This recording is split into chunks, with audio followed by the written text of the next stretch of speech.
By the way, do you know how many people I've talked to today who have told me how freaking amazing Maggie was last night? How many? So many. That's amazing. Yeah, Maggie is awesome. They absolutely loved her.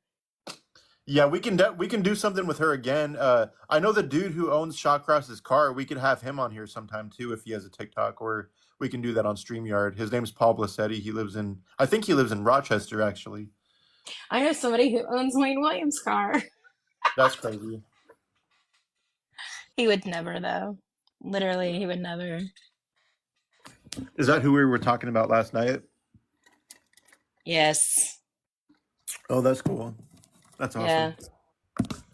Um, oh my God, I don't know where Jen is. Um, Yeah, it wouldn't let me add her. I followed her, but it won't let me add her, so I'm not able to tag her.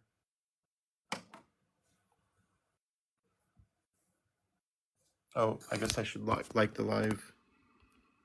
There we go. I what?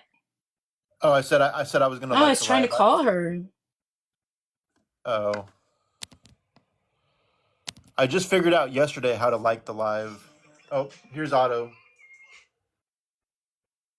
Oh, okay. This is a prepaid debit call from Otto Smith. Can you hear him good or hear it good? Yeah. An inmate at the Trumbull Correctional Institution. To accept this call, press 0. All right, This call is from the DRC Correctional Facility and is subject to monitoring and All right, I'm recording. gonna change this picture. This application and three-way Okay. calls to communicate are strictly prohibited and a violation of DRC policy. Thank you for using GTL. Thank you for using GTL. Hey, good evening. Yeah. Good evening. What's going on, bud? Not a whole lot. How you doing? I'm all right. That's good. That's good. Are you on your tablet or a wall phone?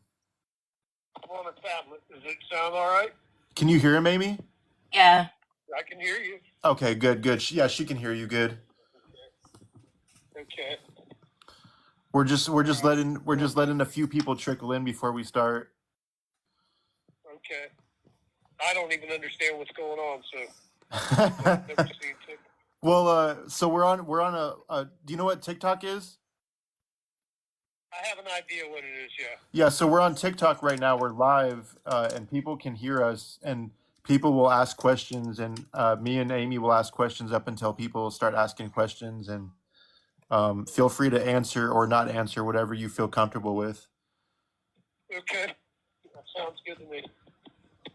Yeah. All right, and you can call like back to back to back to back, right?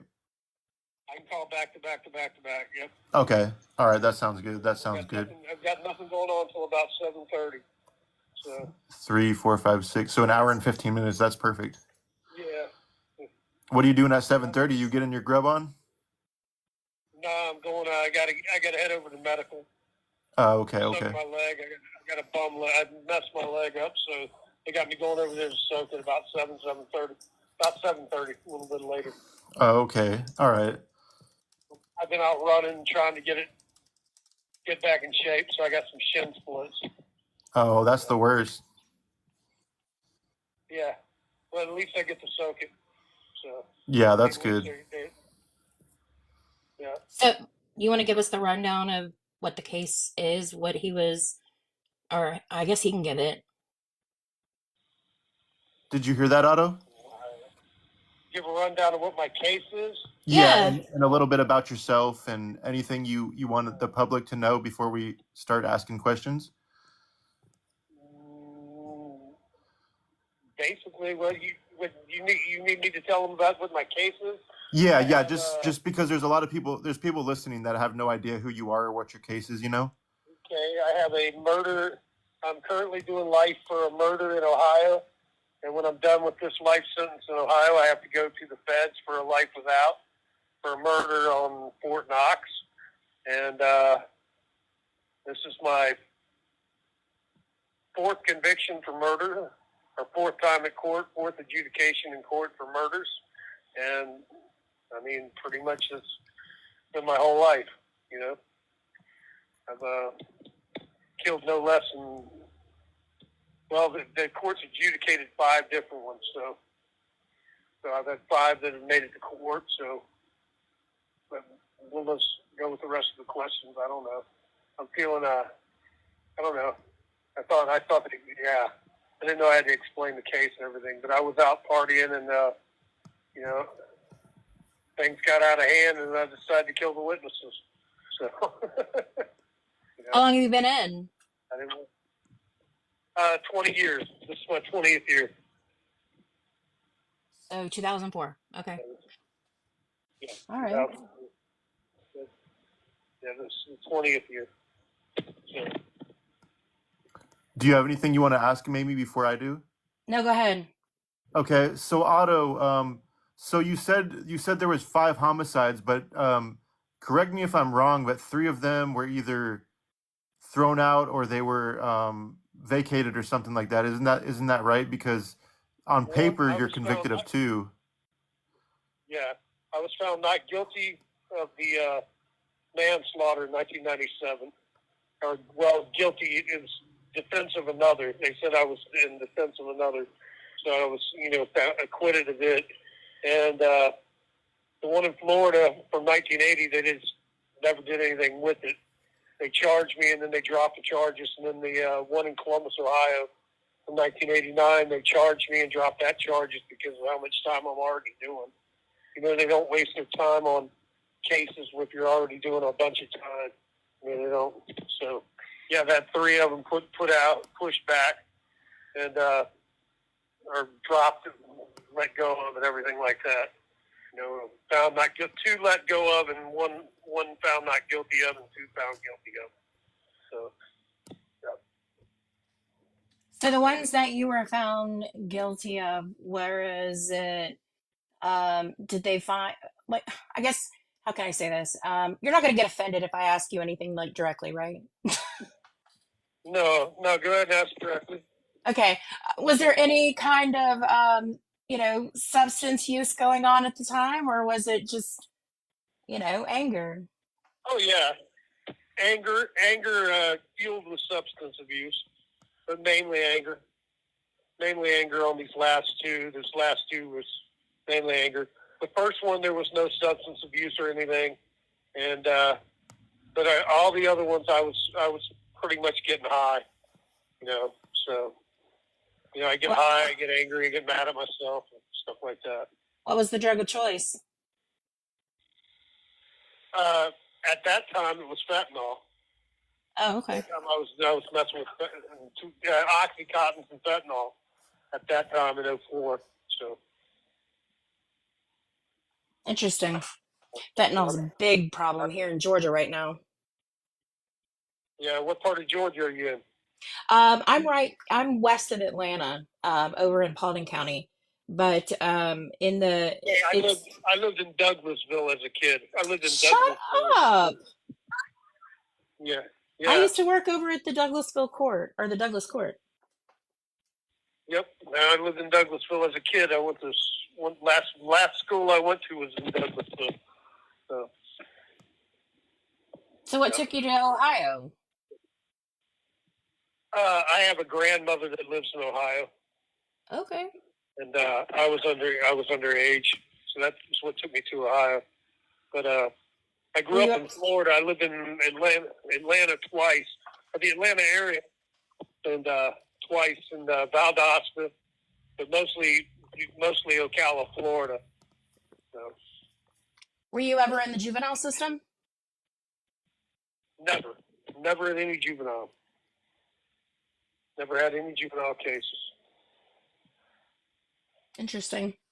Did you um did you like prior to the I think you said your first was manslaughter, right? Yes, Okay. So prior to that, had you been in the system like doing anything else? I went to prison for a burglary when I was 18. I did 3 years on a burglary when I was 18. So How old yeah, were you when you were first convicted of or when you got the manslaughter case? the manslaughter I was 27. Oh, Yeah, you're so 27. young. No, 30. I just turned 30. I just turned 30 on the manslaughter, but I'd already had 2 before that. So, you know, so when I got found not guilty, I was 30. Yeah, that was in 31. Yeah, it was 97, so I would have been 31. Wow. Sorry, Andrew, I took over for a minute. You can go back. Oh, it's totally fine. It's totally fine. So Otto, can you talk about Dillinger and then Barnett? Like, can you talk about it in chronological order? Like, what happened and what drove you to killing Well, both of them? Dillinger, Kathy, I didn't know Kathy Barnett. I went over to, showed up at a house with a friend of mine, and I was actually looking for Oxycontins. And we ended up smoking some crack and hanging out. And Kathy Barnett came in and mentioned that Dillinger was at this hotel, and we ended up going over there, and I ended up getting in a fight with Dillingham, and ended up taking a pistol and shooting him, and then Kathy, because I'd already been found not guilty by the Toledo police and stuff, I kind of figured that they would try to make it make it more than it was, and they did. So I asked Kathy to go back to Toledo and us to have the same story, and she said that she basically said she wasn't going to jail, and so I said okay, and I put her to sleep. I mean, you're not going to jail. I knew she'd tell the police anything the police wanted to hear, so to get out of going to jail, so I killed her. And that's the easiest way to put it. You Andrew, there? my dogs are about to bark because my son's pulling up, so you'll have to keep asking. Okay, that's totally fine. That's totally fine. Um, can you talk about the trial of both Dillingham not Dillinger, Dillingham, right? Dillingham and Barnett. Dillingham, yeah. Dillingham I had a trial on. Barnett I just pled guilty to in the feds. Went to jury trial, and in Toledo, I could have took a 15 to life bit, but I figured what's the difference? They were going to. The parole board's never going to let me go anyways, so I just went ahead and went to jury trial on it, and gambled, trying to see if I could, lessen it or get out of it, hoping that the fact that Barnett wasn't a witness would help, but it didn't. It didn't help at all. So, and then 7 years later, her daughter wrote me and asked me to tell them where their mom's body was. So I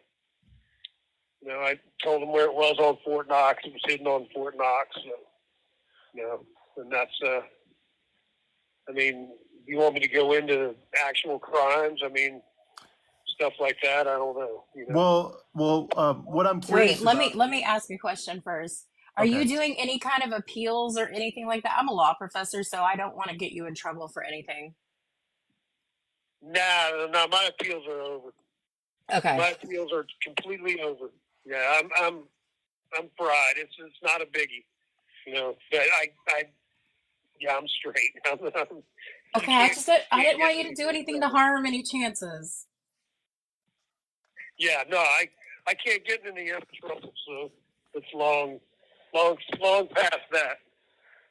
Yeah. We have a question. Was there something in your childhood that started like the desire for drugs, or like where do you think that began? Well, I watched my mom and stepdad do prescription drugs my whole life, and I think that had something to do with it. But I have a really, really confused childhood, really bad one. I didn't go to school after the sixth grade, and then prior to that, it might have only been a few weeks of each class, each grade. Just a few weeks. My mom was basically pretty paranoid, pretty schizophrenic at times. Pretty rough childhood, let's put it like that. So it left me, it left me with stress and PTSD and stuff like that. where I tried to self-medicate myself out of it, you know. So yeah, I I would think say that. my childhood added to me. Did you have any But I don't siblings? blame the drug use. I don't blame the drug use for the murders or the violence. So that's I've got a violent streak in me that's pretty hateful at times. If I get going, if I get in a certain mood or whatever, I'm pretty well, and I'm pretty assertive. I'm not going to let anybody walk on me anymore. After I left home, I promised I'd never let anybody walk on me or do me dirty again, and I've stuck to that. You know what I mean? So, Yeah. when I was 13, I was picking oranges in Florida, and that's when the first murder happened. Well, it was manslaughter, I guess. I didn't mean to hit the guy. I hit the guy with a hook. The guy owed me money working. You have 1 minute remaining. Anyways, I'll tell you that when I call back. I'll call right Okay. back. Okay, sounds good. Andy, thank you for using GTL.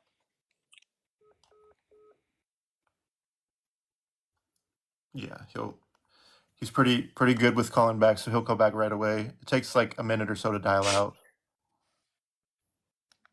I get it.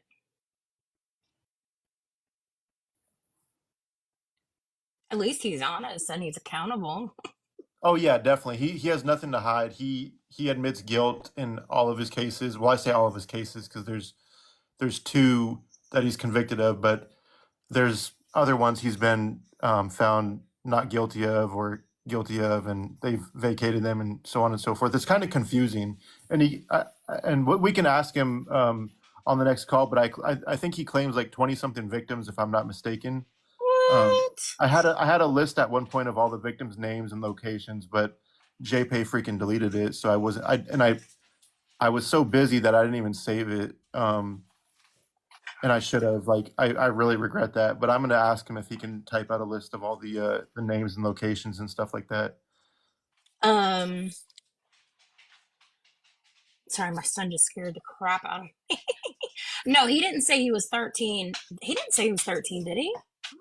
I believe so. Yeah, it was. He'll talk about it when he calls back. But it was somebody owed him money and he hit him with a hook or something like that, and he didn't mean to kill him. And he has an interesting concept of murder versus killing somebody because he says killing somebody is not the same as murdering somebody. So we can ask him that too if we have time. Oh my God. Yes, please. Okay, here he is. Okay. Hello. This is a prepaid debit call from Otto Smith. an inmate at the Trumbull Correctional Institution. To accept this call, press 0. This call is from a DRC correctional facility and is subject to monitoring and recording. Thank you for the gift, by the way. An unapproved application and three-way calls to communicate are strictly prohibited and a violation of DRC policy. Thank you for using GTL. Thank you for using GTL. All right. So, do you want to talk about the orange? Was it an orange grove or something like that? Orange Grove, yeah. Well, yeah, that's the one that kind of set the tone for the rest of my life. I mean, I killed the dude, and then I went and got my mom and my stepdad, and they came back and helped me. They came back and showed me how to hide the body, more or less, buried the body. And then we kept that secret my mom kept it secret for 3 years until I decided to leave home, and then she called the police on me. So I guess I did have a juvenile case, but it wasn't really a case. The guy owed me, and he got off of this cherry picker, this thing they used to dump the orange tubs of oranges, and he punched me, and I hit him with a tree hook, a hook that's used for pulling tree limbs closer to you so you can pick more oranges. And I didn't mean to do it. I didn't set it. I can honestly say that wasn't a murder because I had no intention of doing it. I didn't even have intention of defending myself. It just happened. But then hiding the body and everything like that kind of set it in motion, in my mind and everything. And then years later, whenever I'd get cornered or in a bad situation, I can get It's at the pace I can get violent really, really quick. I just wanted to, clarify that I don't sit here and blame drugs on for the murders I've committed, or being intoxicated, because actually, I don't have to be intoxicated to do something to you. I've been sober many times and done stuff, so it's a bad thing. I blame child abuse, and the way I was raised, the PTSD and failure as an adult. That's to seek help for it or to understand it. That's what I blame. It's my failure as an adult to get help for it. Any other questions? Amy, do you want to scroll up and ask those questions, because my screen is broken and I can't really see? Yeah. So I want to ask a question first. Did you have a violent streak before that moment? Or was that like your starting point? I was just a good kid. I was just a kid that did whatever his parents told him to do. My So parents was all to run from the. No, go ahead. Hello? Yeah, I was just gonna ask if you think, I mean, did like, I guess, did getting away with that, did that like help the violent streak continue to emerge? Yeah, it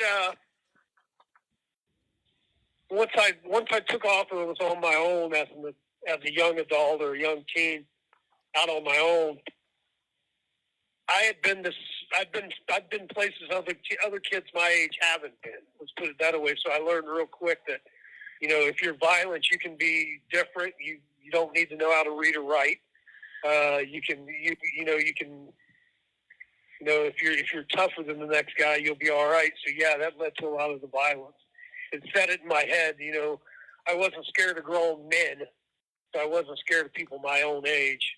And it led me to prison the first time, and it led me to being successful in prison my first time. And when I should have been a scared 18-year-old kid going to prison, there was nothing scary about it, and it was the grown men there didn't scare me. I'd already been there, done that, or not Yeah. in prison, but I'd been violent. I'd already been violent, so I had no fear of them, Okay, I got it. And by the way, I've got somebody who's asking for a rundown. Basically, you had 5 that were before the court. A few of them got brushed aside. You got convicted in Ohio, life with parole, and you got also convicted in federal, which is life without, and you're not serving that one yet. You're still in Ohio. Is that correct?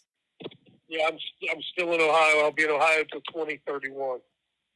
Okay. When I go to the feds. All right, I'm scrolling up now. Yeah. Do you have siblings? I have 5 sisters. Oh, bless your heart. Yeah. No brothers, all sisters. So. My girls were hard. So one of the question is, well, we answered that one. What do you think that we can, as individuals and society, do to help prevent this from happening with others? If you see, yeah, man, we lived in, you have to understand, we lived in campgrounds. There were a million times when children's services could have been called. If you see some kid going through it and he's being raised wrong, reach out and do something, because if you don't, the kid's going to grow up to be they might not be as violent as I am, but I'm not scared of grown men.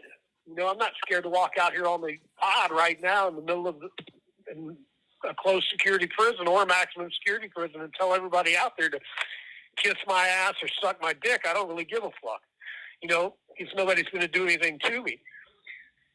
I'm not the one you got to worry about. It's the people that are less assertive that are going to, child abuse victims that are less assertive, who end up, I don't know, babysitting your mom at a nursing home. You wonder how a person can be a bad nurse at a nursing home, or mean to an old folks, or mean to people with handicaps. Well, something happened to them generally, and it's a matter of who they can get away with it. Their victims are a lot less, are a lot less assertive than my victims. Let's put it that way. But yeah, step up for child abuse. If you see kids being abused, that's what I wrote the book about. If you see kids being abused, step up and fix it. If you don't, you got no right to cry when somebody grows up and kills somebody. You wrote a book? Yeah, I wrote a book. Yep, And where can I get it? I wrote a book, Life Against the Current.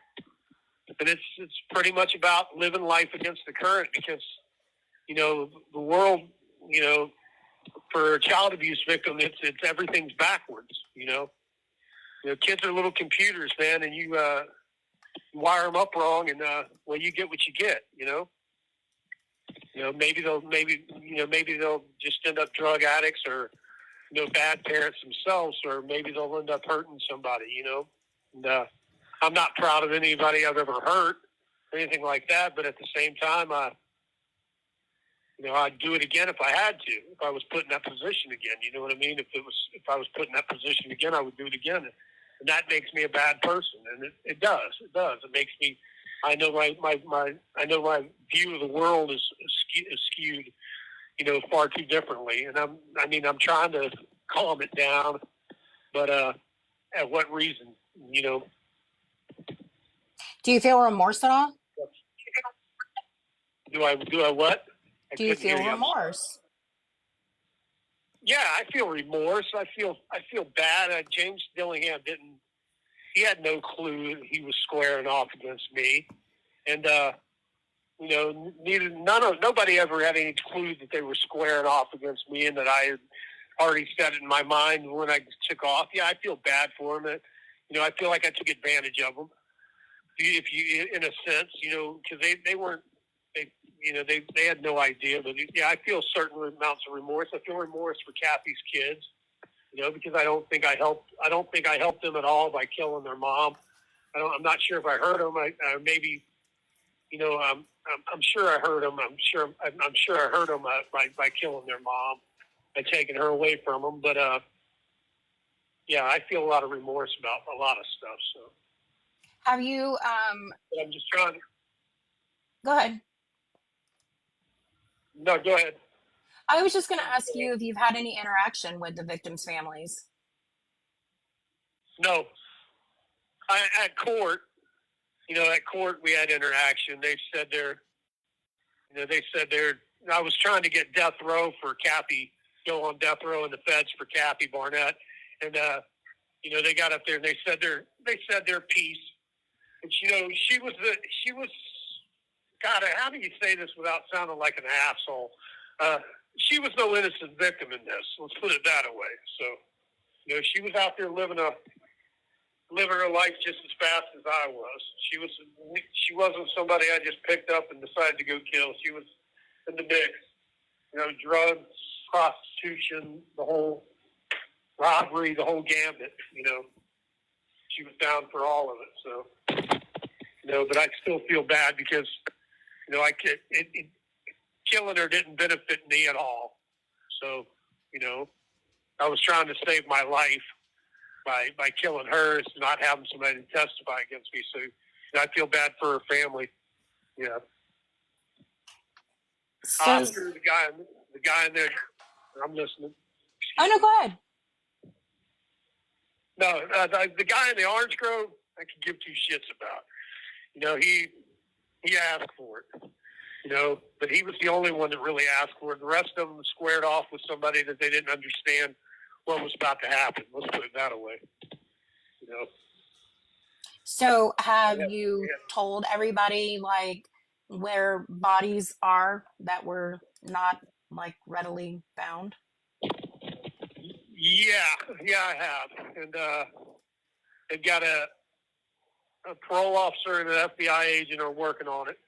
And but the trick is the the hard part is I'm tired of the dog and pony show where you get drug into court. Like Kennesaw, Georgia. There's one in Kennesaw, Georgia, and they know it and I know it, but they want you to go down there and they want you to. They want to put you on show, like they solved a 30-year-old homicide, stuff like that. There's one in Kennesaw, Georgia, so from 1989. So I don't know why I decided to tell you that, but because you're from Georgia, from that area, Yeah. right off the Town Parkway. But yeah, I went to Kennesaw State. I know it well. I know that area fairly well too, the Kennesaw Mountain area. But I've talked to him several times, and we're trying to get it worked out. We're trying to get a deal for a day, or king for a day, or whatever they call it, where you can come in and clarify everything and get everything cleared up.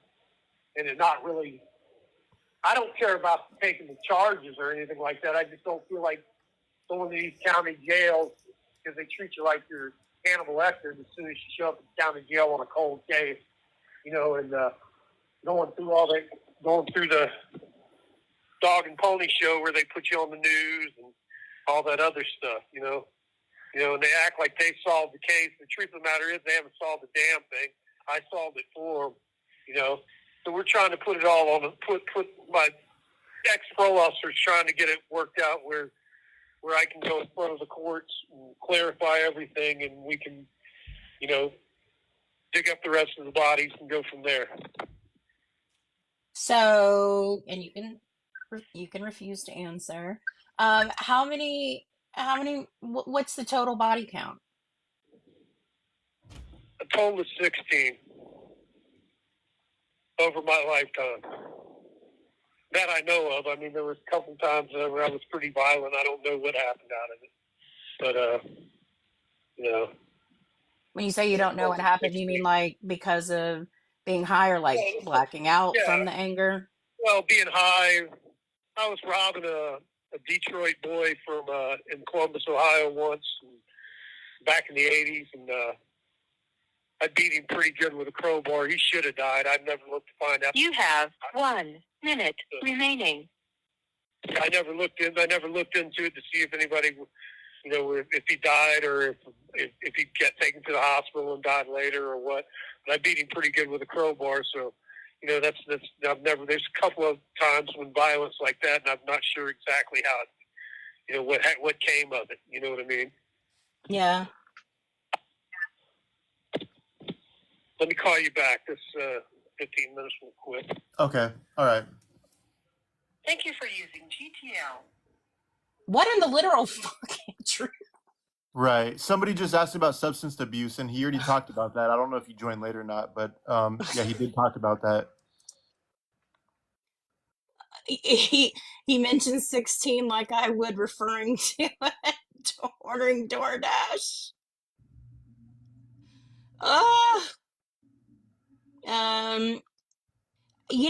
Mental illness, he didn't really talk about, but yet he kind of did. He kind of discussed his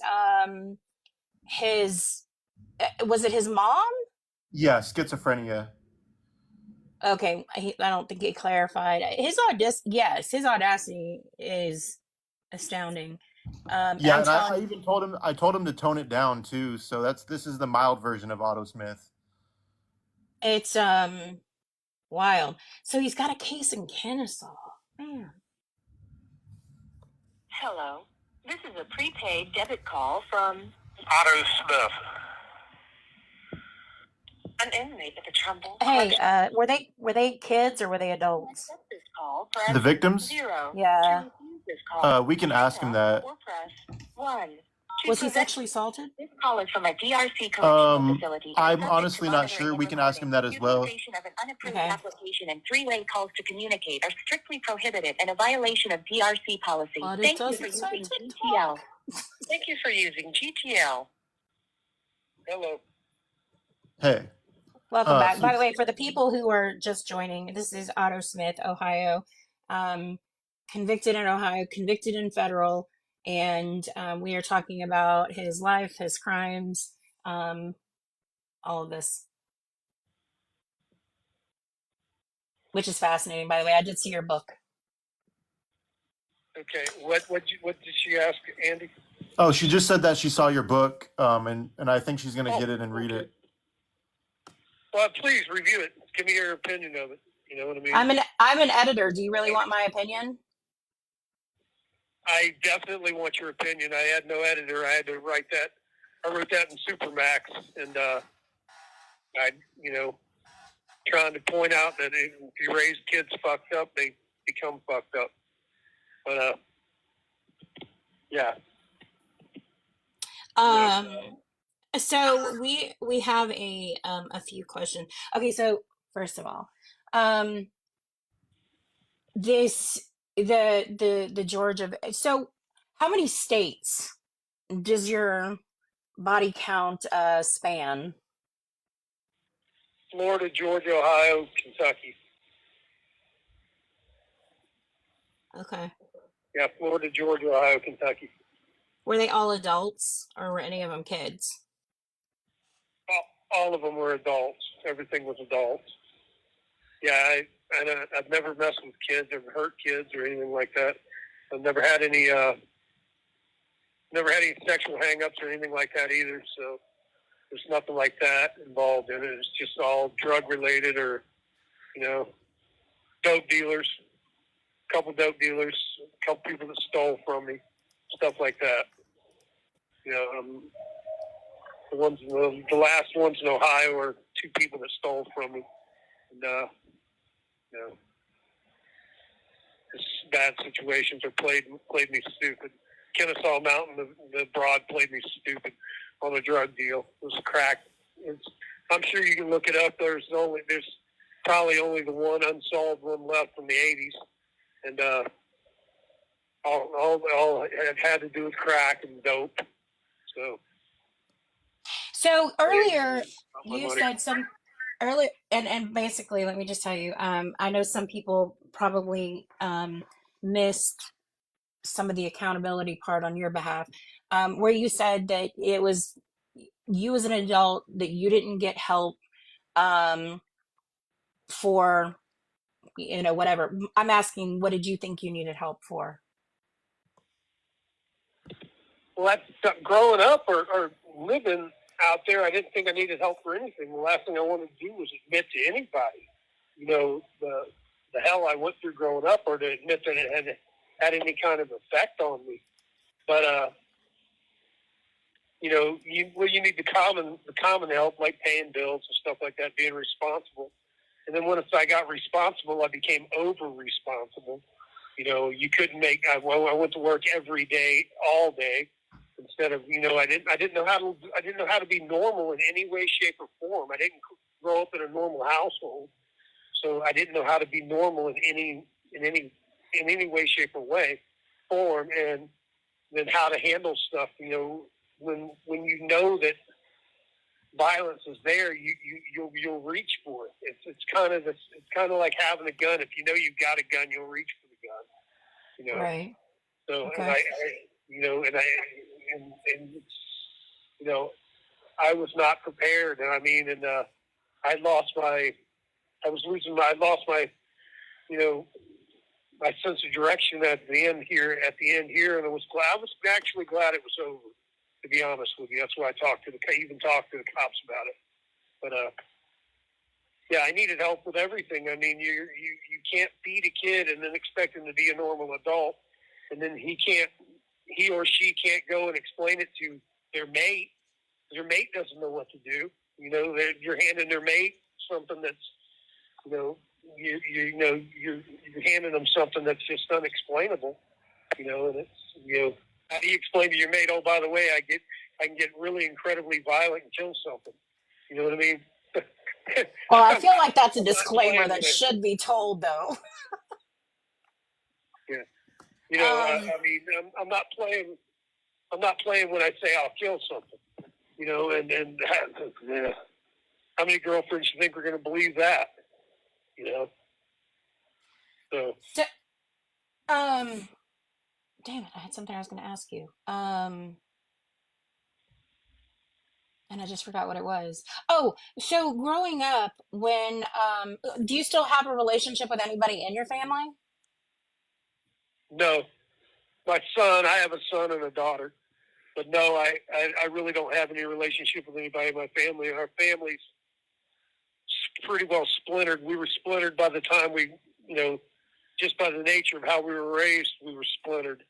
We tried to have relationships on and off, but it always ends up, messed up. So Do you have yeah, a we're relationship with your splintered. kids? I have one with my son and my daughter. Yeah, That's good. I get to my grandkids. I get to see them. I get to see my grandkids. I get to talk to them. So yeah, my daughter has a few problems with me, but we get along. And my son and I talk to him about once, twice a month on the phone, and I've had visits and stuff with him. So, but as far as my siblings go, no, I don't have any contacts. Some are dead, and I had one sister. She passed away, drug addiction, killed her, and just the way we were raised just took us all out. It's better not to remind each other. You can't. I don't know. It's like we wear these fake masks. We wear these masks, and we don't want the world to know that we're really fucked up. So, and we just go on. We try to avoid the past. So. When you were growing up and you were when you were being, with the abuse that you endured, was it from both of your parents? Yeah, it was. My father died when I was 4 days old, so it was from my stepfather and my mom. And my mom basically due to her mental illness, her mental problems, she would wire up my stepdad or pump him up to do things. And it was pretty bad. It was bad all the way around. Was it just physical, or was there any emotional and sexual abuse too? Well, there wasn't anything really sexual. It was all physical. We're talking living in cages, sleeping in cages. When the police found out what was going on, they were gonna charge him with white slavery and break the house up and everything. But it was the '80s, and they just decided to let him go, and But yeah, there was never anything sexual, fortunately. But there was, I believe, my sisters suffered sexually. I believe they did. It took me years to realize that, but I believe they did. In fact, I know for a fact they did. And but for me, being the only boy, no, there was never anything sexual of that nature. That's good. Um, Anybody have any questions? Feel free to jump in and ask.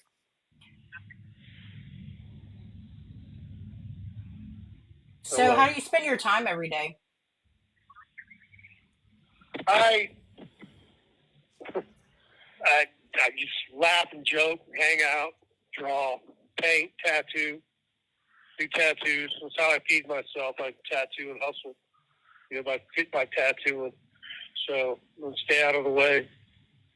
Try not to get too bored. I'm trying to write another book now, but it's been a little slow. I've been slow about it. But yeah, it's one thing I've got is plenty of time. Got plenty of time. What's the new book going to be about?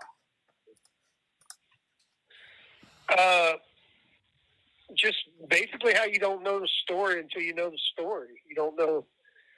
A person can tell you something, and they can tell you the story or tell you what. It's hard to explain. It's hard to explain, but it's basically about how everything's not what it appears to be. Let's put it that way. So What's the first one about? child abuse. It's Okay. about two little girls watching their mom go through addiction, go through all the ups and downs of addiction, and it's what I should have done with Kathy instead of what I did do. In a sense, too, there's part of that too. You know, I should have tried to help her and her kids instead of putting her to sleep. So let's put it like that. How's the violent streak since being in prison? You get along with your COs and other fellow people? Okay, I know Yeah, the answer now. yeah, that's hilarious. I've been in more trouble in here than a little bit. I've spent most of my time at Supermax. I get along. I just, it's best to leave me alone at times. So we'll leave it like that. This is the first time I've been out of Supermax. And how long have I known you, Andy? What, 5 years? Yeah, going I on. think I've known Andy 5 years. Yeah, this is the first time I've been out of Supermax. So, yeah, I'm behaving now. I'm trying to, anyways. Do you have there been any murders since being in there? No, look. People tell you prison's rough and tumble and murders and all this and that. It's rare that somebody gets killed in prison. That's rare. I mean, that's So don't believe the hype. When guys try to tell you that prison is like Vietnam or this war zone or whatever like that, they're generally full of shit. That's the best way to put it. Prison is not as tough as people make it out to be, or as TV makes it out to be. So, and if you murder somebody in here, it's like me. Whenever I catch a stab and I go back on Supermax, and I'm there for 9 or 10 years, so there's very little violence really overall. There's a few fist fights, shit like that, but any violence I get in, I go back to Supermax. So naturally, I'm not going to be running around stabbing and killing and getting away with it. It's not like TV where you stab a guy and you get away with it. You get busted for everything here. There's cameras everywhere. Okay, so I got a question. It's kind of been asked twice, in just two different ways. So what's the difference between being put to sleep and murder?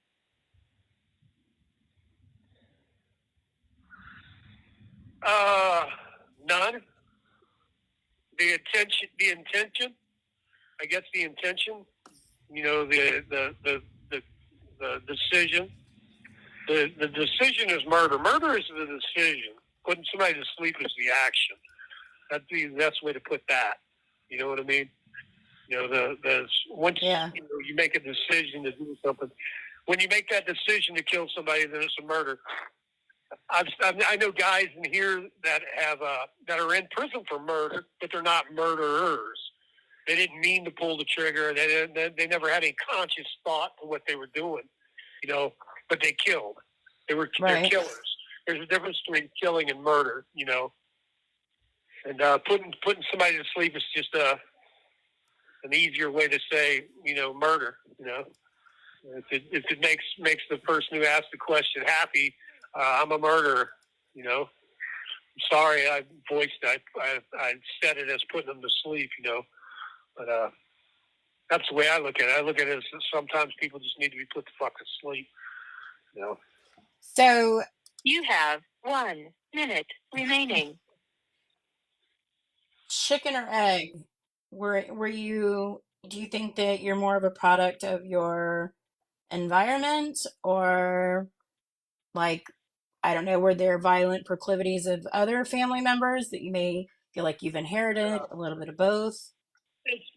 It's all product of environment. It's a product of the environment, and my own. And I'm not blaming that either, because there became a time, a point where I knew I was different, and I still refused to go get any help. So, in the end, it comes back on me. But yeah, it's down to the environment, the way I was raised. I don't believe it's a genetic thing, or anything like that. Listen, I got to call you right back. Okay. Thank you for using GTL. All right. We have enough time for one more call because he has to get ready to go to medical at 7:30. but I can have him call again in the near future because I'm sure there's a lot more questions that people want answered. And I think it was something from the talk. Somebody asked if he was a serial killer not that long ago, and he definitely is. On paper, he's convicted of 2, but also on paper, he was convicted of others and found not guilty of others. No, he's He not has a sick. he has a Something just hurt happened to leg. his leg. Yeah, something happened to his leg. He said he is having shin splints or something like that. That's why he has to go to medical.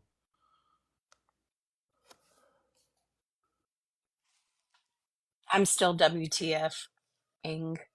Right. Yeah, he's a super interesting case. Like, I don't know how I came across this case, to be honest with you. I think somebody hooked me up with him actually in Ohio, and he's definitely one of a kind case. Like, he's super interesting, and he's an open book, literally. Becca, some people can, and it depends on if their tablet's jailbroken or not. You know what? I am asking personal questions, but reason being is because it's about trying to understand like where things come from and how things happen more so than like what you did. To accept this call, press. This call is from a DRC correctional facility and is subject to monitoring and recording. Utilization of an unapproved application and three-way calls to communicate are strictly prohibited and a violation of DRC policy. Thank you for using GTL. I think it's 12 unsolved. GTL. Hey, so we can wrap it up after this phone call, so you can get ready for medical because I Yes. don't want you to be late. So I was okay, so there's some questions that were asked. One was, what do you believe in God? Do you have religious beliefs? Have you, you know, what where you at Yeah, there? I follow more of a Native American belief. You know, I believe in a greater spirit and greater God, but necessarily as the Bible pronounces it. You know. Okay. I was also told to tell you, where is it? I felt like he had an emotional kindness in using putting to sleep versus killing. So I was told to tell you that. Um, ha- Question: how's the prison corruption there? It's prison. It's plenty of corruption. I mean, do they mean between inmate on inmate or staff, prison staff? You know, I mean, yeah, it's prison. Everybody's out to make $1. You know. Facts. Um, let's see. Where is it? So you've got there's 12 that you're contributing to having solved. Is that right? Yeah. Or I don't know if I did my math right. I went to law school, so I didn't have to math. Um, how are relationships like in prison? Like, are you guys able to, or I guess not, are you guys? I'm not gonna have you talk for somebody else. Are you able to like, make friends with people and have decent Oh relationships yeah. with people there? Yeah. Yeah. I mean, I'm gonna open my door right now, and That's there's good. probably 40 people out here. Yeah, there's probably 40 people out here walking around being quiet. Here playing cards and everything else. So yeah, we get to interact. Where I was, I didn't. Where I was in OSP, it was level 5, so we didn't have any interaction there. But here, yeah, there's full interaction. You know. Um, is there anyone in your life that has been a mentor or positive influence? How's that? Are you able to even have that while you're in prison? I'm not. Well, yeah, not really. I don't really have anybody that I would call a mentor or anything of that nature. You know, because I spent most of my time in solitary. So, you know, uh, I actually don't have any mentors. So most Oh, guys, I'm sorry. She said over the course of your life. Anybody positive over the course of your life? over the course of my life, I've had a couple good friends that I wish that I had been better friends to. Yeah, you know, people that my family members. I wish I'd have been better.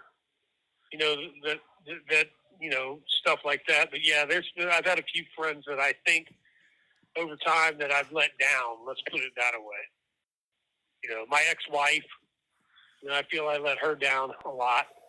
She married into to trouble, and I had no way to explain it to her.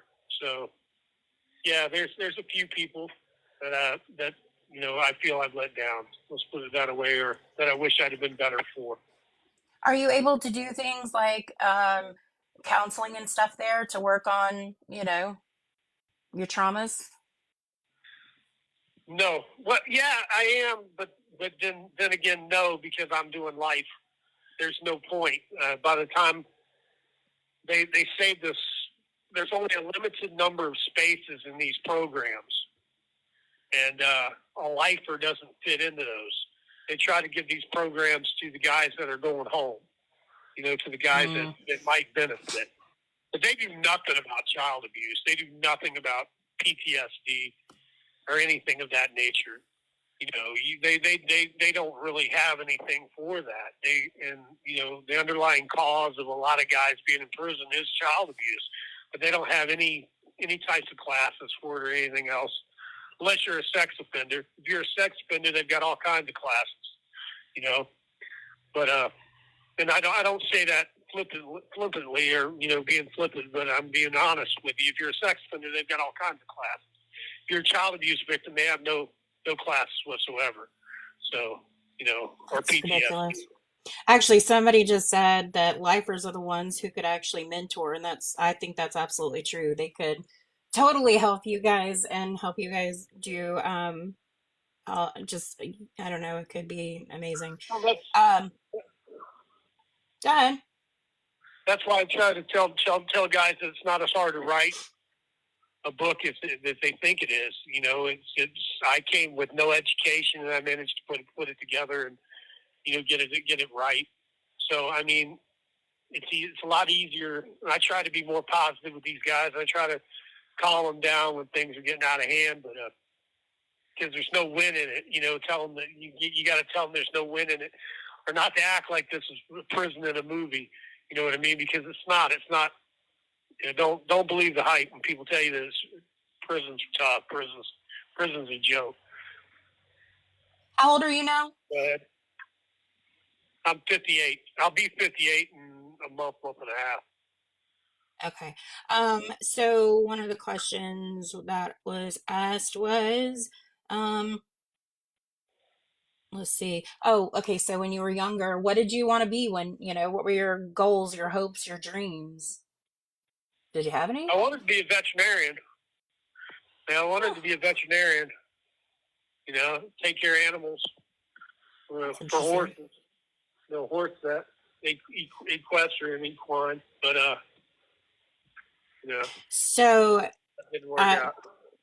do you think that you can ever get past those violent tendencies? Oh yeah, I'm pretty much past them now. I You understand that just there's talked to work. me about cutting people there. And then I I mean, just, if a guy came at me crazy in here right now, yeah, he'd get what he was asking for. But okay. I wouldn't put myself, if I were to get out tomorrow, I would not be putting myself in the position, where I'm not going to, I'm not going to be sitting in a crack house somewhere with a bunch of idiots. Right.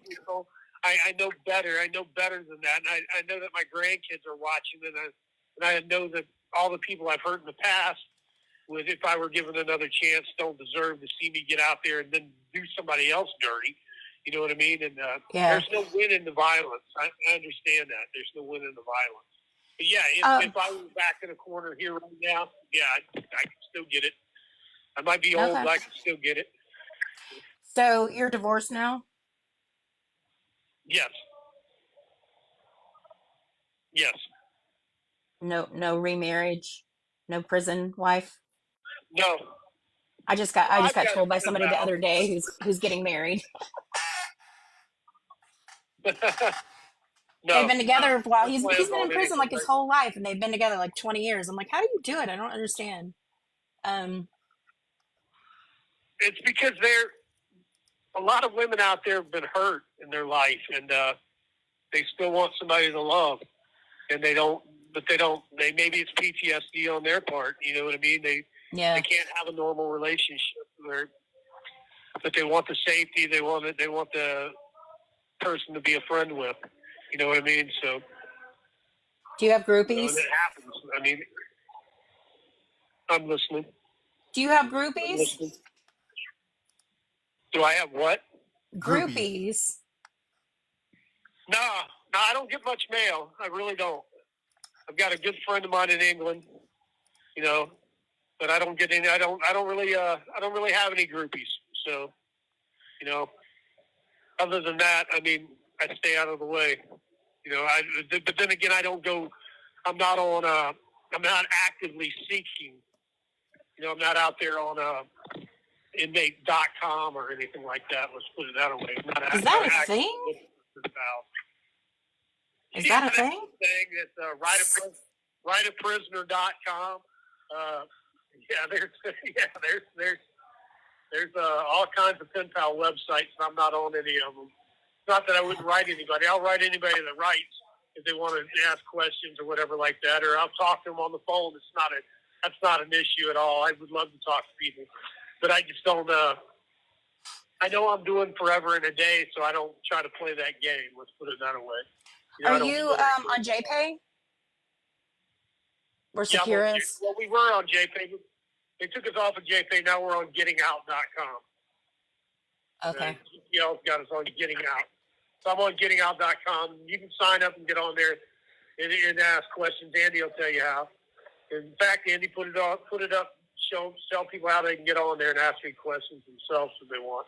Cuss me out or whatever. You know, talk to me. Does anybody ever put anything on your books? Yeah, I get money from my girlfriend in England and my family, my son. I just asked you about a prison romance. So you do have one? I have a girl in England, but I just try to keep that kind of private. I mean, yeah, I do have a girl. She's in England. And she's nuttier than a fruitcake. And she thinks I'm nuttier than a fruitcake. But no, I don't. I try to keep that a little bit more private. Let's leave it like that. I understand. It's not her business. It's her business I'm putting out there, not my business. You know. I get it. Like that. Yeah. But I have a problem with guys. I think it's because of my sisters, but I have a problem with guys using women while they're in prison. So I try to avoid that. Let's leave it like, I picture my sisters, and if my sister was sending some guy money, you wouldn't believe the lies guys telling here. Like, oh my God, I just broke this guy's TV. He's going to kill me if I don't pay $250. And it'll be a total bullshit lie where dude's just trying to get some dope. You know what I mean?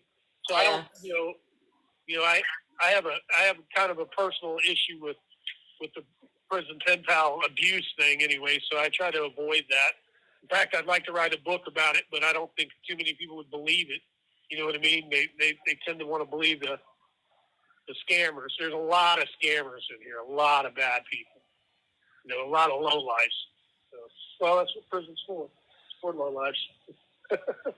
Well, I appreciate your time. Well, thank you for your questions. And if you want to get a hold of me, Andy will tell you how to get on gettingout.com. Because I'm not on JPay anymore. I was. They took JPay out of the Ohio system, which sucks because I like JPay. I wrote the whole book that you're going to read on JPay. I wrote it one JPay at a time. So Interesting. But, all right. It's okay. Andy, what's up? Yeah. Thank you for calling, Otto. We'll let you go now so you can get ready for medical. But I'll shoot you a message on Getting Out, and we can connect in a few days. Okay. Right. Yeah. Show people how to get on Getting Out, and I'll write anybody and answer the question straight through if you put it on Getting Out, or tell them how to get a hold of me on Getting Out. Okay. Okay. All right. Yeah, for sure. I'll definitely do that. I'll talk to you when you get a hold of me. Okay. All right. Sounds good. Take care. Good luck with Thank medical. you. Bye-bye. All right, bye. No problem. Bye-bye. It was nice meeting you. Nice meeting you. Thank you for using GTL. Man, my hands are so sweaty right now because I've been holding the phone the whole time, and I was afraid I was going to drop it. I mean, what I heard was pretty good. I mean, and I liked what he said about abuse. Like, this is how we make serial killers. We have to stop this. We have to stop this. Well, see, here's the thing. So a couple of years ago, I bought, I don't know, I had an epiphany. Listen, you guys who don't know me, I like domain names. I buy domain names because I think of something and I have this really good idea and I'm like, oh, I'm gonna do this. And And then I'll buy the domain name. she has a million new ideas every 45 minutes. I do. I really do. Um, so anyhow, one of the domain names that I was thinking about, I was actually on the phone with a friend of mine who's, I had met her through a prison, um, I don't know, a felony incarcerated, impacted, I don't know what the hell they call it. But anyhow, it was this podcast that they had me on. And I met somebody through her who just needed help getting documents. And he happened to be in Ohio too at the time, which is even more interesting because Ohio wouldn't allow him to have his gunshot residue test. And anyhow, so I was on the phone with her and I was telling her about, the stories that I keep hearing and how, it's fascinating and all this other stuff. So anyhow, I bought the domain name bardvoices.com because I wanted to do something to, I don't know, give like a platform to people. But you know what? Now, the more I keep hearing about this abuse as a child and stuff like that, like, I think that's what we need to use that for. Don't everybody talk at once. You know, I'm down. I'm just saying, I think that, um, this needs to, I don't know, I just feel like this is something that needs to be highlighted more. The name of his book is, hang on, it is, I have it up. Where is it? Oh, it's over on the other screen. It is Life Against the Current, and it's under the name E.O. Smith.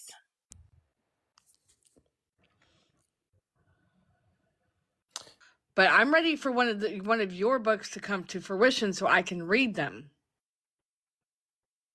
Listen, lady, I'm in the process of finishing up Pete first.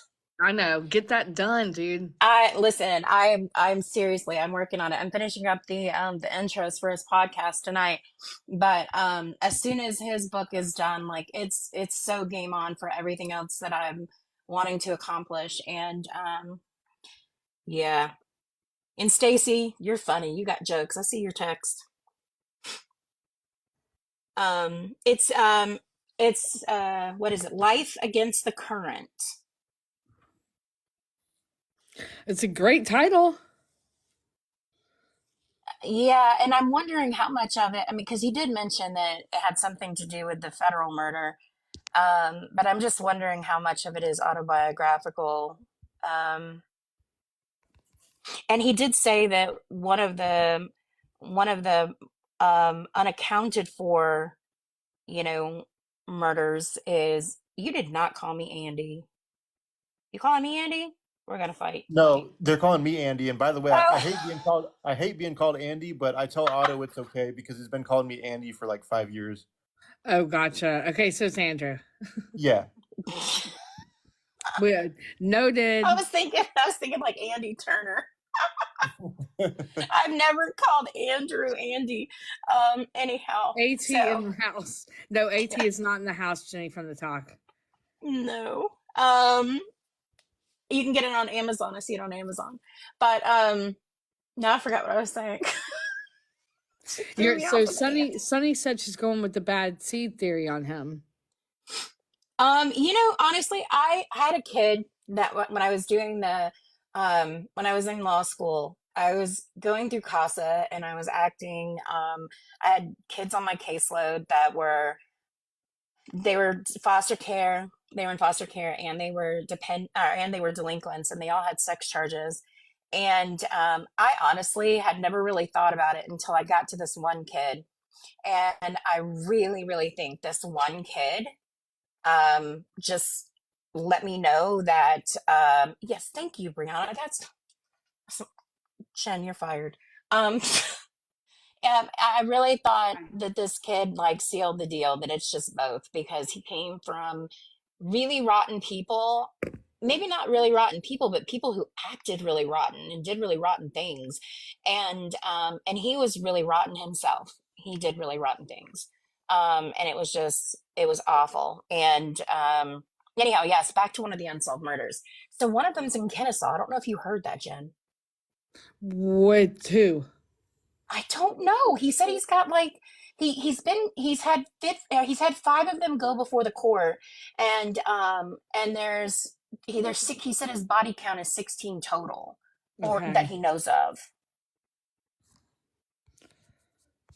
So is there an unsolved murder in Kennesaw that you did? Yes. When was it? I in what do you say? Please don't. 89? Yeah, I Please don't give believe me. so. Please don't give me another one. I can't take it. It was 1989. No, he said he's confessing to them. Yeah, I'm gonna email him today and ask him for a list of names and counties and years and things like that. Because, like I said before, I had it like 2 or 3 years ago, and I just honestly I didn't believe him at the time, so I didn't really want to go through and like research them all. But over the years, I think that he's telling the truth now. So I'm gonna get a list of them and try. He wanted me to contact all the like the police departments and all that, but I was kind of paranoid because I don't know if I can get in trouble for that or Give me the whatever. list. I'll do it.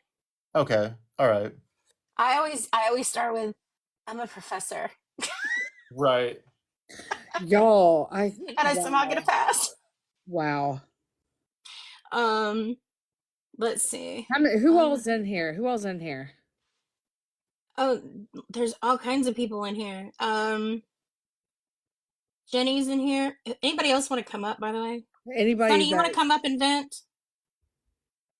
I'm gonna have a conversation with Tracy Sargent Friday. We need therapy after this.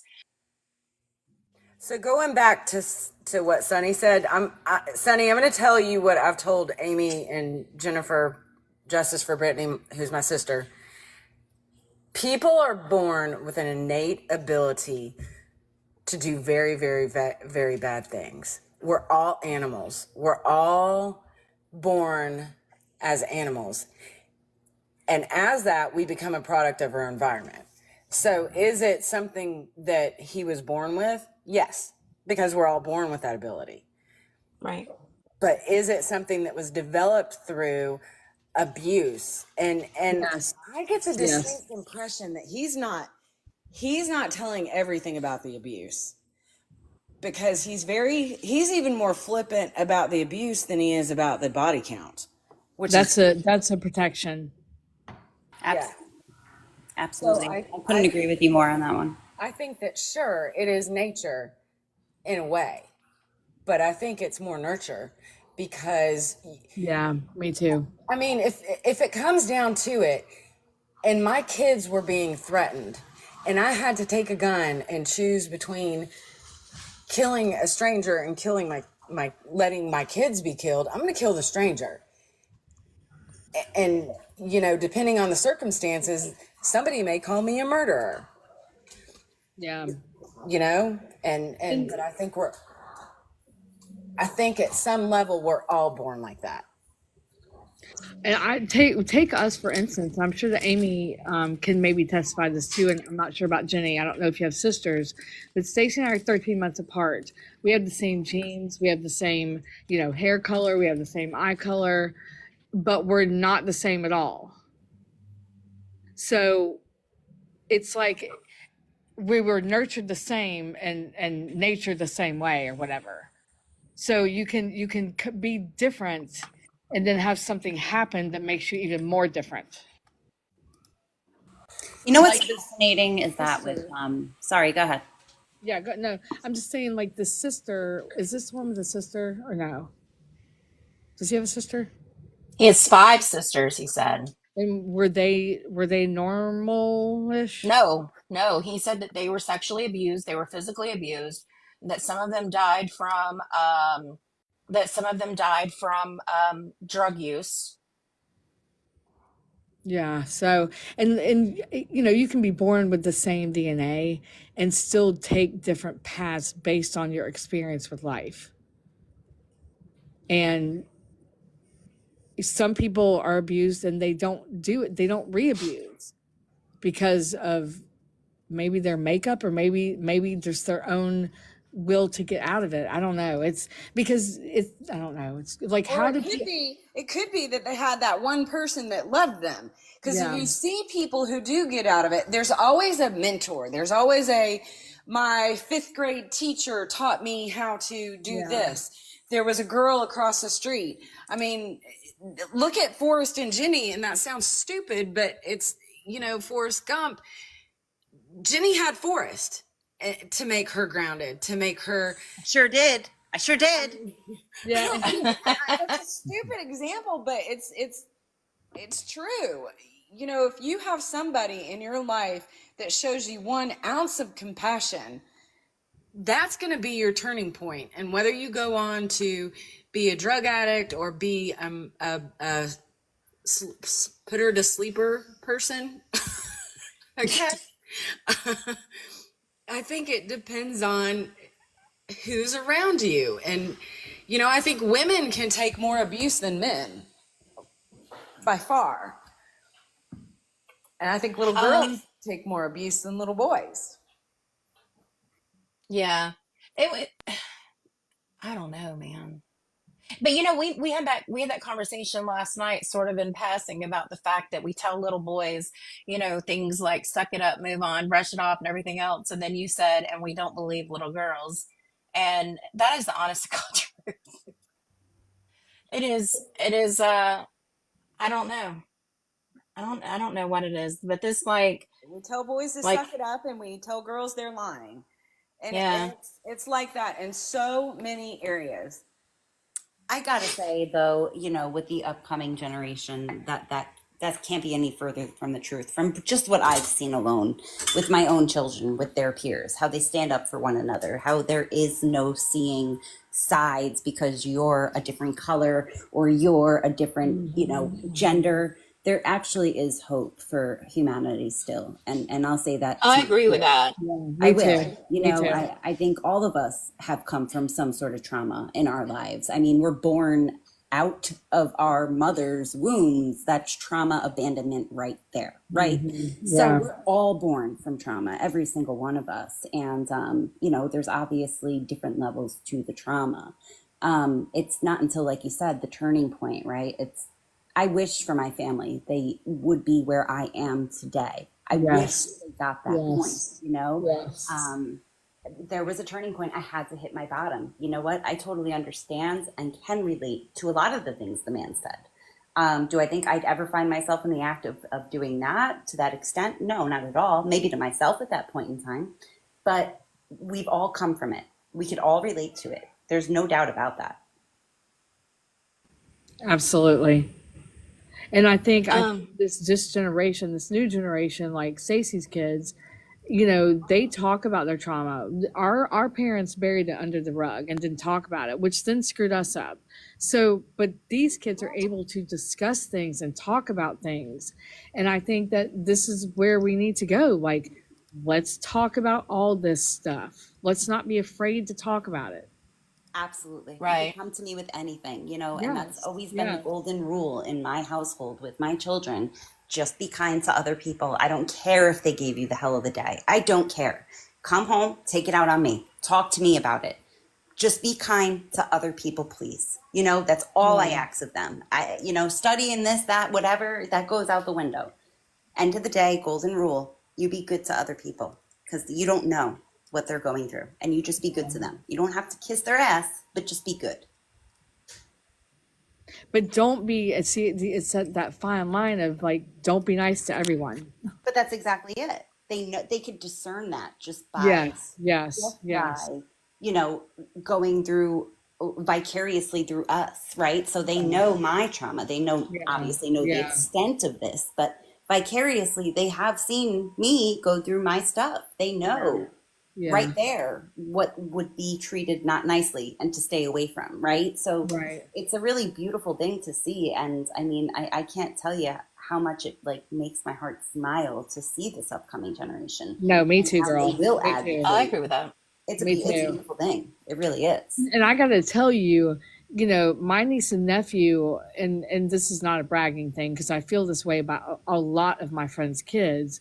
They are 10,000 times better than I ever thought about being at that age. 100%. And even in their shitty moments, you know, Stacy's daughter, she's 18, she goes to Panama City for spring break, and who does she call on FaceTime every day? Her mother. Me. She's not, they're doing the same things we were doing. They're doing the exact same things we were doing. Yeah. Hanging out at a hotel drinking. And she's having a good time with the people she met on the beach. That's exactly what we did. And my mom was like, we can't let her. I was like, oh no, we're letting her do it because Yep. we're not gonna no. She knows. She knows. We taught her. She Yep. knows. Absolutely. Pat on the back to you, Mama. You know what's fascinating? This is a total side squirrel ADHD moment. Yeah. When it comes to serial unalivers, I hate using the wrong words. When it I comes, don't care. I haven't gotten any kind of violation oh, or awesome. anything. Okay, So knock yourself out. Go. cool. When it comes to serial killers, because I'm fascinated by them, I always have been, always will be. Um, I had a conversation with a friend actually quite recently. And I was like, there's got to be something different with the brain scan of these people. And he's like, no, and I'm going to disprove that theory. I'm like, how are you going to disprove it? I'm like, I'm looking, and literally it tells you the front lobe, like the frontal lobe of, of the brain. It shows that it's either smaller or bigger, whatever. In that area alone, like it's just across the board with all the serial killers. He's like, yeah, what about Gacy? And then I looked up Gacy's facts, and I'm like, oh my God, there's not one thing wrong with Gacy. And he like donated his brain, to be honest with you, for I this know. I want one. for this reason, right? I do. That was like my oh my God moment. I'm like, wow, he checked out on everything, totally normal. So that was like my step back moment. It's there are some things that I think are common between them. You'll find you know, there's things like there's the stereotypical things we hear about things like the, you know, animal abuse and wedding and stuff like that. But one thing I think we overlook is how much of these things stem from what they're experiencing abuse wise and stuff. And that's what's concerning. I mean, these kids who are growing up to be these people are growing up with our kids and growing up with us and everything else. And it's just so weird. Yeah. It's just weird. By the way, speaking of, so next Tuesday, I know you already know this, Jen, so you don't count here, but everybody else. Next week we are going to have um Nico Clo. You know who that is? No, Anybody? no. He's called the Vampire of Paris. Ooh, So I'll just read to you a little description. Okay. ooh. Yeah, this is a not safe for work.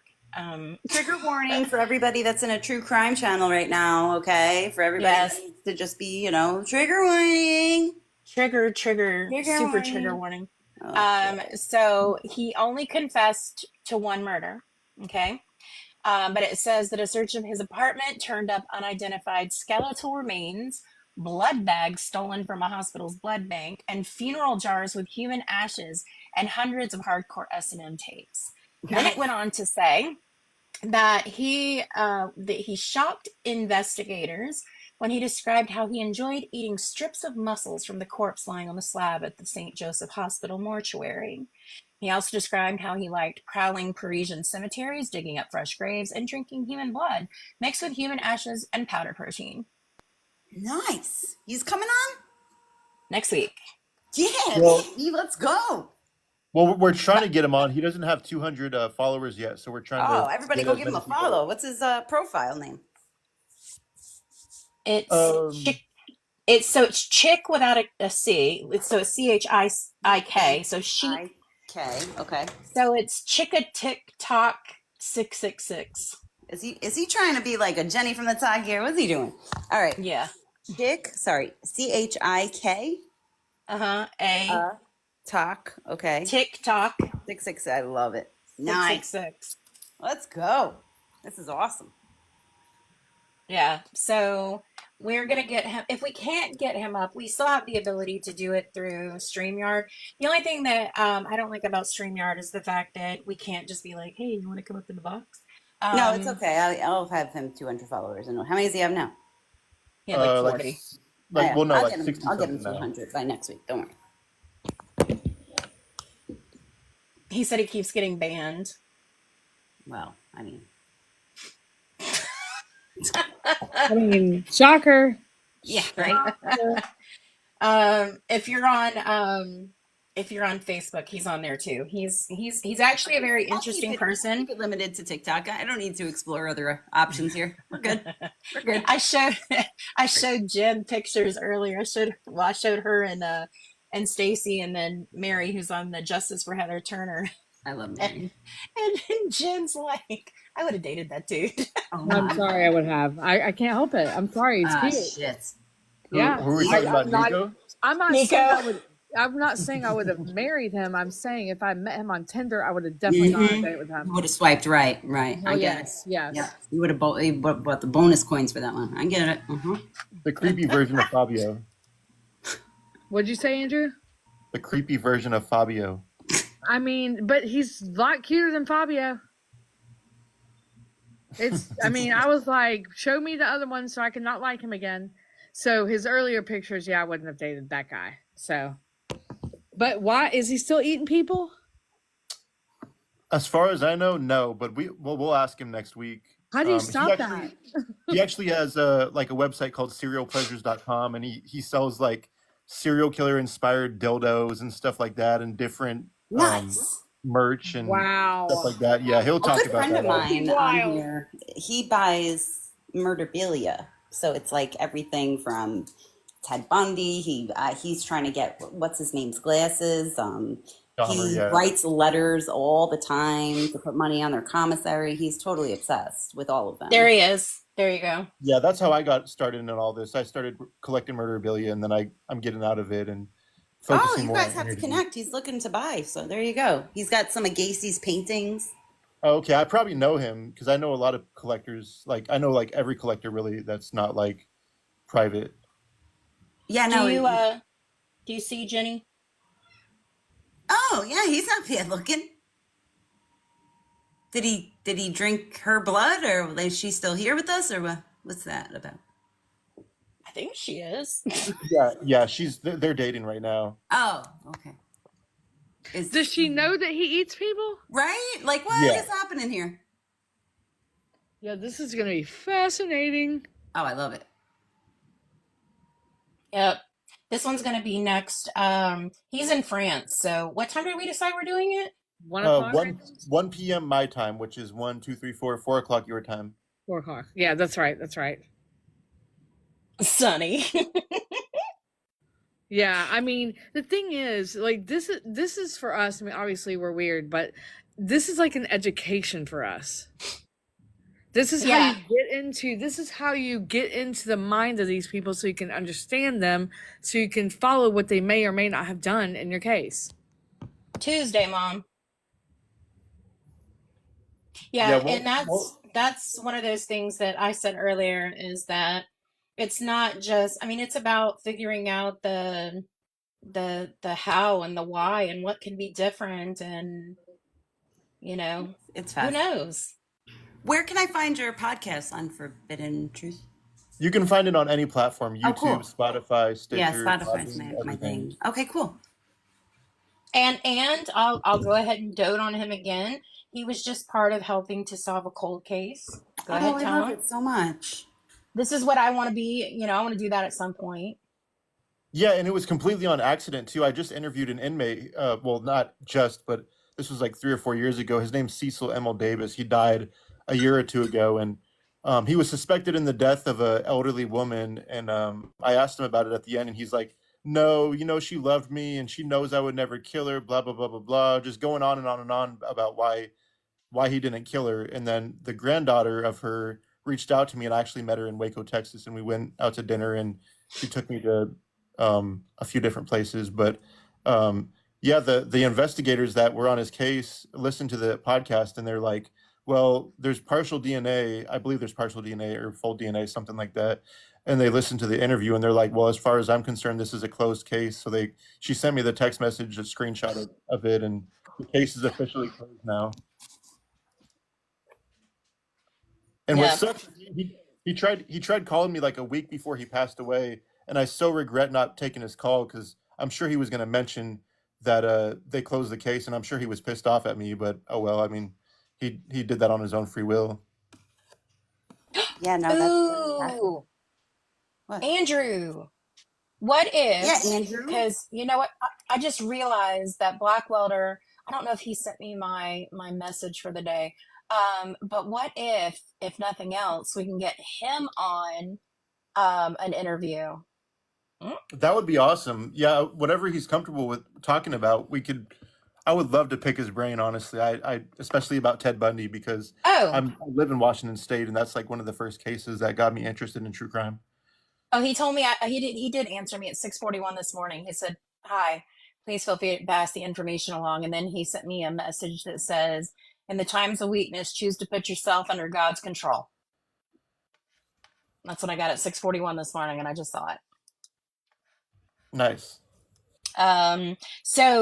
This guy that I'm talking about, Dr. Blackwelder, oh my God. He was Ted Bundy's spiritual advisor and was there at Ted Bundy's execution and everything. Oh, that's wild. Yes, completely wild. But he worked with Dahmer, he worked with Manson, he was a consultant on a lot of cases, but he was a criminologist. He was a criminology professor, I believe at Jacksonville State over in Alabama. And I don't mean to cut you off. I have to drop down. I don't want to be rude. Bye, but guys. he's just fascinating. I think he would be a lot of fun. Yeah, yeah, definitely. I would love to pick his brain, and I could talk to him for days, honestly. He actually is a very interesting person to talk to. And I know for a fact, and I know this for an absolute fact, that he has a whole basement of stuff from these cases that he's worked on, which means that he has stuff of Ted Bundy's as well. Yeah, My that's daughter's insane. going to JSU next month. She moves in on the 12th, and she can't wait. What's JSU? Jacksonville State. Oh, in Florida? No, Alabama. Oh, okay, that's cool. That's cool. Yeah. Um, she picked it because it has like an award-winning marching band, and Nice. yeah, and that's why she picked it. But then she decided she doesn't want to do marching band her first year, so I'm like, oh my God.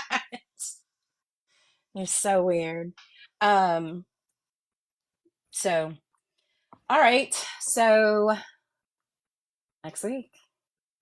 Yep, next week. And I have so many other people lined up, like Erica Castro Miles, Dr. Bill Kimberlin, Naveed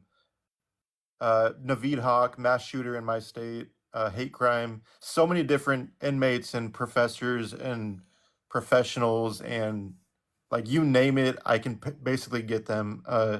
As long as it's not like Gary Ridgway or anybody like super high profile that. And I'm trying to get somebody from the federal prison system, but they 100% will get in trouble.